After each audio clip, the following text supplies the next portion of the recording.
Hello, this is Esther Hicks, and this is the Law of Attraction Workshop Series.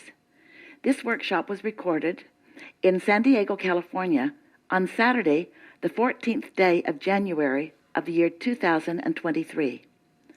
All recorded and printed Abraham materials are copyrighted by Esther Hicks, and any unauthorized duplication of these materials is strictly prohibited.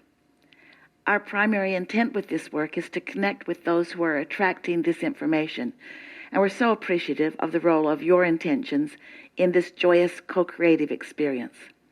For more information about our large library of books, DVDs, MP3s, CDs, or to reserve your space at an Abraham Hicks workshop, you can call us at 830-755-2299, or write to us at Abraham Hicks Publications at Post Office Box 690070, San Antonio, Texas, and the zip code is 78269.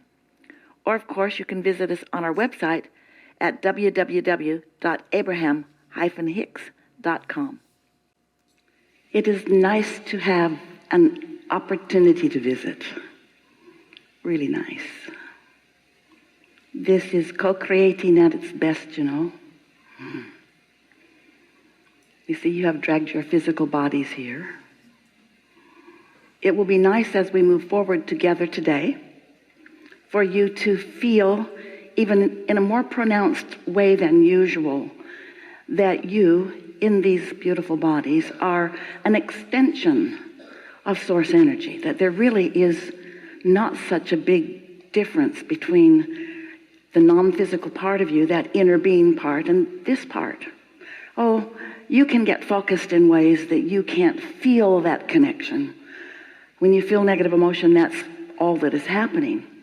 But you are always that non-physical energy. And these days, since you were born into these bodies, you are an extension of that. You are a creator in physical form, utilizing the same energy that creates worlds to create the world that you are living.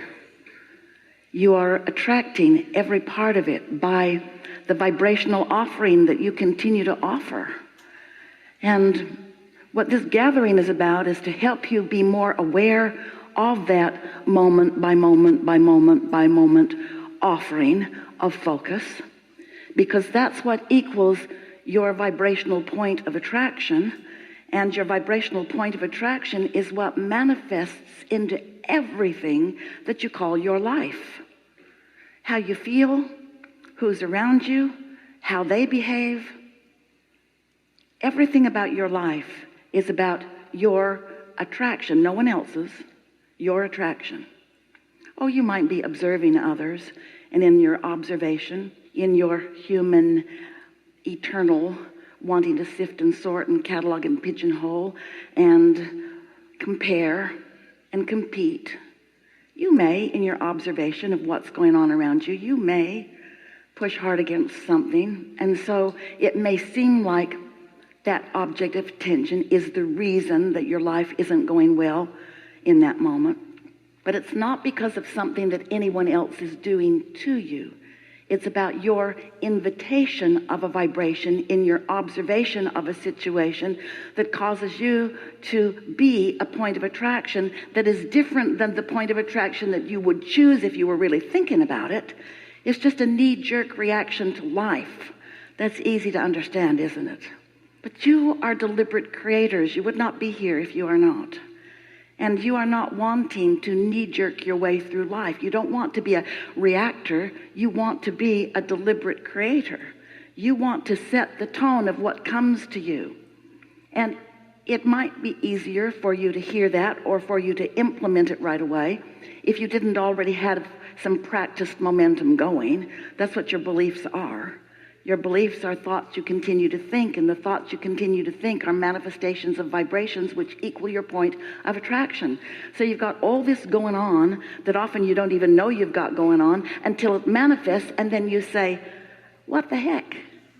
Or worse, or better, or more explicit or more specific. What's going on here? This cannot be right, Abraham. I am not the creator of my own experience, because I would not have created that or this. And we say, we didn't say you did it on purpose.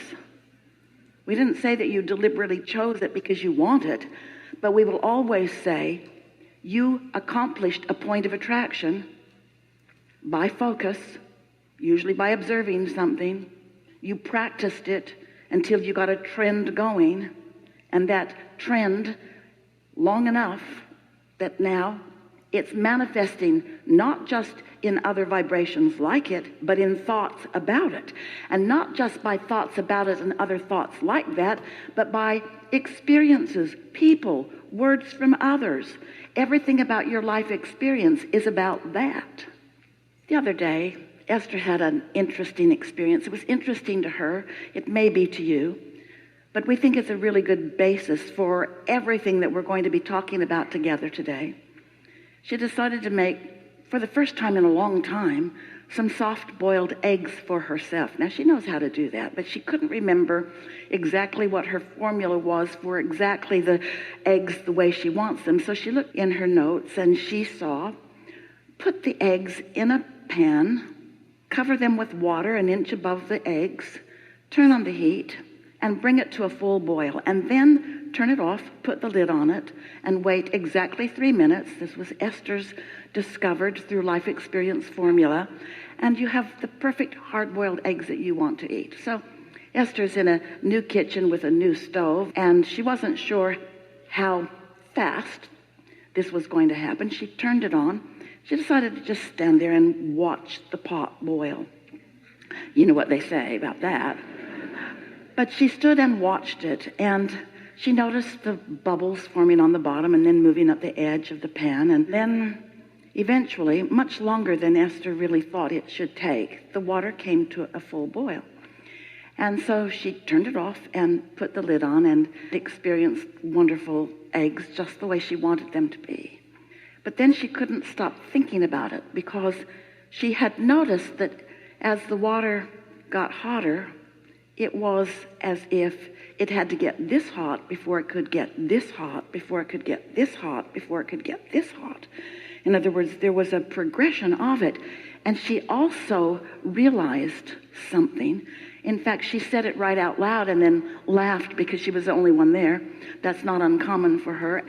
And she said, there's no possible way that this water will not come to a boil.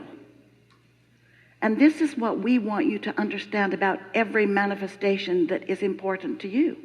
In this case, the water coming to a boil was the manifestation that Esther wanted. It was the result she was looking for.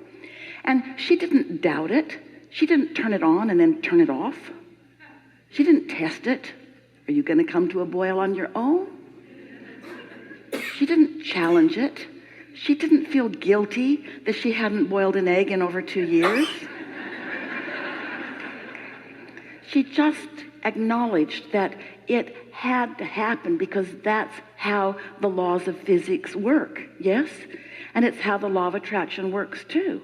When you have a desire that you think about and you consider it and you think about it, in essence you focus upon it, in essence you keep the heat on under it, it must come to the manifestation that you seek. It has to. It cannot not. But so often, when it's something not as simple as bringing water to a boil, or not as practiced, or not as known, or not as understood, even though it's the same laws of physics and the same law of attraction that everything else in the universe is, if you have something that you want and you think about it and you ponder it and you feel good as you do, it's interesting, and then it's more interesting, and then it's exciting, it becomes more and more and more and more.